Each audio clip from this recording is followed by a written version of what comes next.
दीक्षा भूमि स्तूप, जहां भीमराव अपने लाखों अनुयायियों के साथ बौद्ध धर्म में परिवर्तित हुए।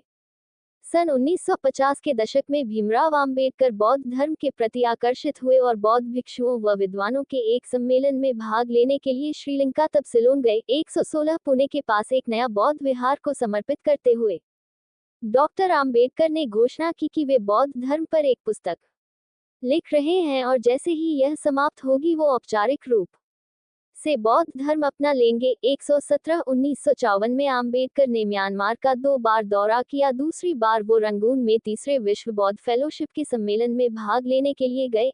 118 1955 में उन्होंने भारतीय बौद्ध महासभा यानी बुद्धिस्ट सोसाइटी ऑफ इंडिया की स्थापना की। 119 उन्होंने अपने अंतिम प्रसिद्ध ग्रंथ द बुद्ध एंड हिज धम्म को 1956 में पूरा किया। यह उनकी मृत्यु के पश्चात सन 1957 में प्रकाशित हुआ। 119 इस ग्रंथ की प्रस्तावना में अंबेडकर ने लिखा है कि मैं प्रचलित बौद्ध पंथों से तटस्थ हूँ। मैं जिस बौद्ध धर्म को स्वीकार कर रहा हूँ वह नव बौद्ध धर्म या नवयान है। 121 14 अक्टूबर 1956 को नागपुर शहर में डॉक्टर भीमराव अंबेडकर ने खुद और उनके समर्थकों के लिए एक औपचारिक सार्वजनिक धर्मांतरण समारोह का आयोजन किया। प्रथम डॉक्टर अंबेडकर ने अपनी पत्नी सविता एवं कुछ सहयोगियों के साथ भिक्षु महास्तवीर चंद्रमणि द्वारा पारंपरिक तरीके से त्रिरत्न और पंचशील को अपनाते हुए बौद्ध धर्म ग्रहण किया। इसके बाद उन्होंने अपने 5 लाख अनुयायियों को त्रिरत्न, पंचशील और 22 प्रतिज्ञाएं देते हुए नवयान बौद्ध धर्म में परिवर्तित किया। 117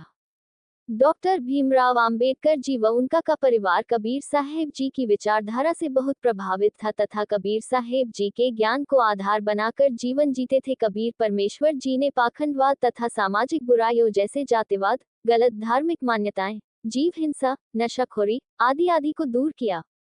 वे देवताओं के संजाल को तोड़कर एक ऐसे मुक्त मनुष्य की कल्पना कर रहे थे जो धार्मिक तो हो लेकिन गैर बराबरी को जीवन मूल्य न माने। हिंदू धर्म के बंधनों को पूरी तरह पृथक किया जा सके, इसलिए अंबेडकर ने अपने बौद्ध अनुयायियों के लिए 22 प्रतिज्ञाएं स्वयं निर्धारित की जो बौद्ध धर्म के दर्शन का ही एक सार है। ये प्रतिज्ञाएं हिंदू धर्म की त्रिमूर्ति में अविश्वास, अवतारवाद के खंडन, श्राद्ध तर्पण, पिंडदान के परित्याग, बुद्ध के सिद्धांतों और उपदेशों में विश्वास, ब्राह्मणों द्वारा निष्पादित होने वाले किसी भी समारोह न भाग लेने, मनुष्य की समानता में विश्वास, बुद्ध के अष्टांगिक मार्ग के अनुसरण, प्राणियों के प्रति दयालुता, चोरी न करने, झूठ न बोलने, शराब के सेवन न करने, असमानता पर आधारित हिंदू धर्म का त्याग करने और बौद्ध धर्म को अपनाने से संबंधित थी। 122 नवयान लेकर अंबेडकर और उनके समर्थकों ने विषमतावादी हिंदू धर्म और हिंदू दर्शन की स्पष्ट निंदा की और उसे त्याग दिया। अंबेडकर ने दूसरे दिन 15 अक्टूबर को फिर वहां अपने 2 से 3 लाख अनुयायियों को बौद्ध धर्म की दीक्षा दी।